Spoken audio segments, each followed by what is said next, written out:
Hi friends, అందరికీ నమస్కారం అండి. తెలంగాణ రాష్ట్ర వ్యాప్తంగా మహాలక్ష్మి పథకం ప్రతిష్టాత్మకంగా తీసుకుంది. తెలంగాణ రాష్ట్ర వ్యాప్తంగా అందరికీ కూడా వర్తించబోతుంది. ఈ నెల 20వ తారీఖు నుండి అమలు అయితే కాబోతున్నాయి. అయితే మరి అప్లై చేసుకోవడానికి ఎటువంటి పత్రాలు కావాలి, ఎంపిక ఏ విధంగా ఉండబోతుంది, అర్హులు ఎవరు, ఎప్పటి నుంచి ఈ పథకం అయితే మనకు చేతులకి పైసలు డబ్బులు వస్తాయి, ఎవరు అర్హులు అనగా వాళ్ళకైతే ఈ మహాలక్ష్మి పథకం అయితే వర్తించదు. సో ఆ వివరాలన్నీ కూడా వీడియో రూపంలో తెలుసుకుందాం. ఒక కీలక ప్రకటన అయితే వచ్చిందనమాట. పూర్తిగా చూడండి, ఇన్ఫర్మేషన్ అర్థమవుతుంది. మరోసారి ఛానల్ వస్తే సబ్స్క్రైబ్ చేసుకోండి, bell icon all notification tap చేయండి. అదేవిధంగా లైక్ చేయండి, మర్చిపోతున్నారు, దయచేసి లైక్ చేయండి. లైక్ చేయడం వల్ల ఇటువంటి ఇంపార్టెంట్ ఇన్ఫర్మేషన్ చాలామందికి రీచ్ చేసిన వాళ్ళు అవుతాం. ఇక లేట్ చేయకుండా వివరాలకు వచ్చినట్లయితే, తెలంగాణలో కాంగ్రెస్ ప్రభుత్వం ఏర్పడింది. ఇప్పటికే 2 రోజుల్లోనే ఏర్పడిన 2 గ్యారెంటీలు అయితే విడుదల చేసింది. అందులో ఒకటి ఉచిత బస్, నెక్స్ట్ తోటి 10 లక్షలకు సంబంధించి ఆరోగ్యశ్రీ 5 లక్షల నుంచి 5 లక్షలు 10 లక్షలు అయితే పెంచారనమాట. ప్రతిదానికి రేషన్ కార్డుతో ముడిపడి ఉంది. ఇక మహాలక్ష్మి పథకానికి సంబంధించి 2,500 రూపాయలు అయితే అందించబోతుంది. కాబట్టి పథకానికి ఈ కార్డులు అయితే తప్పనిసరి అయితే ఉండాలి. అర్హతలు, విధి విధానాలు ఈ రకంగా ఉన్నాయి. వీడియో చూడండి, పూర్తిగా ఇన్ఫర్మేషన్ అయితే అర్థం చేసుకోండి. గుర్తుపెట్టుకోండి, ఆధార్ కార్డ్ అయితే కంపల్సరీ ఉండాలి. ఎందుకంటే ప్రతి కేంద్ర ప్రభుత్వం నుంచి ఆధార్ కార్డ్ అనేది మస్ట్ అండ్ షుడ్గా చేసింది. కాబట్టి ఆధార్ కార్డుతో ఏదైనా స్కీమ్ అప్లై చేసిరా లేదని కొట్టంగానే వస్తుంది. సో ఒకవేళ గతంలో మనకు ఆధార్ కార్డుతో మహిళలు కనుక ఏదైనా బెనిఫిట్ పొందినట్లయితే మరి ఇప్పుడు వస్తుందా లేదని క్వశ్చన్ అయితే ఉంటుంది. సో దీనికి ఇంకా ప్రస్తుతానికైతే ఆధార్ కార్డ్ అయితే ఇవ్వాలి. ఇది మీ సేవ ద్వారా అప్లికేషన్ చేసుకుంటారా లేదంటే గ్రామ సభలో గ్రామ స్థాయిలో అయితే అప్లికేషన్ తీసుకుంటారనేది ఇంకా మనకు క్లారిటీ అయితే రావాలి. ఇక దీంతో పాటు రేషన్ కార్డు చాలామందికి 20వ తారీఖున రేషన్ కార్డు చాలామంది లేని వారు ఉన్నారు. దాదాపు ఇప్పటికే మరో 50 లక్షల కార్డుల వరకు అయితే అవసరం అవుతున్నాయి, గతంలో పాతవి. ఇందులో ఏదైతే రేషన్ కార్డులో కూడా కంపల్సరీ ఒక కుటుంబంలో కనుక 3 ఉన్నట్లయితే దాదాపు తల్లిదండ్రులు ఇద్దరు, కొడుకు పెళ్ళి అయింది, ఇప్పుడు మ్యారేజ్ అయింది, పిల్లలు ఉన్నారనుకో, వారికి సపరేట్గా కార్డు చేసుకోవడానికి అవకాశం ఉంటుంది. దీంట్లో నుంచి ఇందులో బదిలీ చేసుకోవచ్చు. ఆప్షన్ కూడా ఈసారి మనకి ఇవ్వడం జరిగింది. దాంతోపాటు మరోటి రేషన్ కార్డు అనేది ఇప్పుడు మహాలక్ష్మి పథకం కావచ్చు, ఇప్పుడు గృహలక్ష్మి పథకం కావచ్చు, 5 లక్షల స్కీము, 2,050 రూపాయలు మహాలక్ష్మికి సంబంధించి ఈ స్కీమ్కి అయితే వర్తించబోతుంది. అంటే ప్రభుత్వం నియమించినటువంటి ఏదైతే 6 గ్యారెంటీల్లో చాలా వరకు రేషన్ కార్డుతో ముడిపడింది. ఎందుకంటే చాలామంది రేషన్ కార్డు లేక ఆరోగ్యశ్రీకి సంబంధించి కార్డు దానికి అయితే బెనిఫిట్ అయితే పొందలేకపోతున్నారు. ఇక మరోటి ఒక్కొక్కరికి మాత్రమే అందిస్తారనమాట మహిళలకు. తెలంగాణలో కుటుంబంలో కనుక దాదాపు ఒక 3 మహిళలు ఉన్నారనుకోండి, అందులో అత్తకు పెన్షన్ వచ్చినట్లయితే ఆమెకి ఇవ్వరు. ఒకవేళ మిగతా కోడలు కనుక పెన్షన్ రాకపోయి ఉన్నట్లయితే మళ్ళీ అప్లికేషన్ చేసుకోవచ్చు. ఇంకొకరు ఉంటారు కాబట్టి వారికి ఇస్తారా ఇవ్వరా అనేది మ్యాక్సిమం ఇవ్వరండి. ఇక తెలంగాణలో ఫీమేల్ వాళ్ళకే ఇస్తారు. 18 నుంచి మనకు 50 సంవత్సరాలు కలిగి ఉన్న వారికి ఇస్తారు.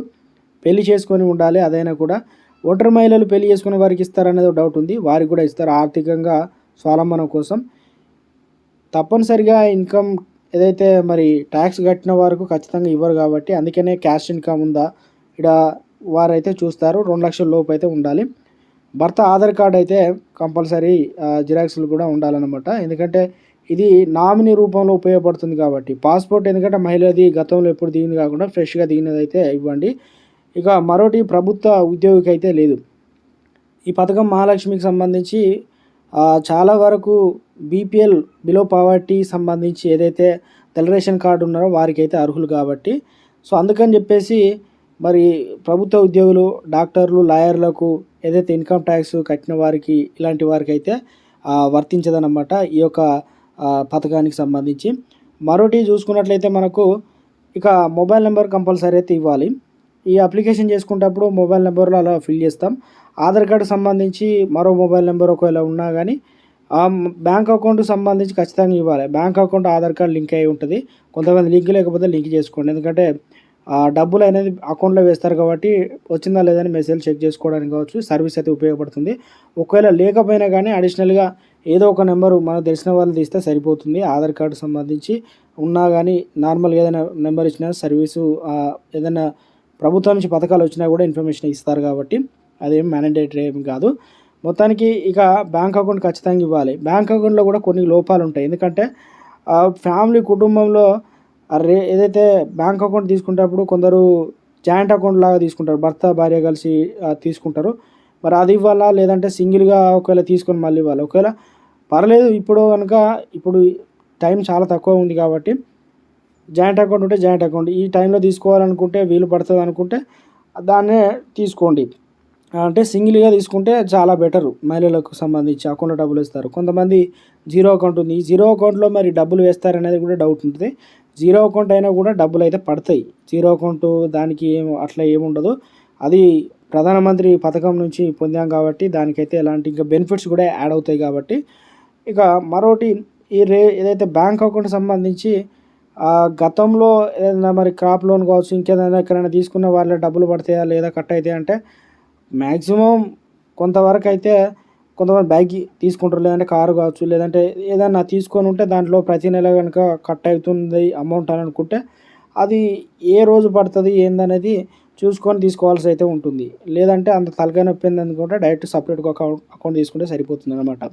మరోటి కులం సర్టిఫికేట్ కంపల్సరీ అయితే కావాల్సి ఉంటుంది. ఎందుకంటే కులం అంటే ఏ క్యాస్ట్ ఏందనేది ఆ రకంగా కూడా వర్తిస్తుంది కాబట్టి ఇన్కమ్ సర్టిఫికేట్ మస్ట్ అండ్ షుడ్గా ఉంటుంది. ఎందుకంటే ఇక్కడనే తెలిసిపోతుంది మనకు అర్హుల అనర్హుల.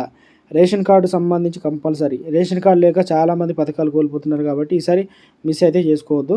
ఇక బ్యాంక్ పాస్ పుస్తకం, ఆధార్ కార్డు తప్పనిసరి అయితే ఉంది. ఒకవేళ అడిగితే మనకు దాదాపు కరెంట్ బిల్లుకు సంబంధించి అడిగే ఛాన్స్ ఉంటుంది, అవి కూడా రెడీ చేసుకోండి. ఇంకా నల్ల బిల్లుకు సంబంధించి ఏదైనా ఇన్ఫర్మేషన్ సంబంధించి అడిగే అవకాశాలు అయితే ఉంటాయి ఈ 2 డాక్యుమెంట్లు.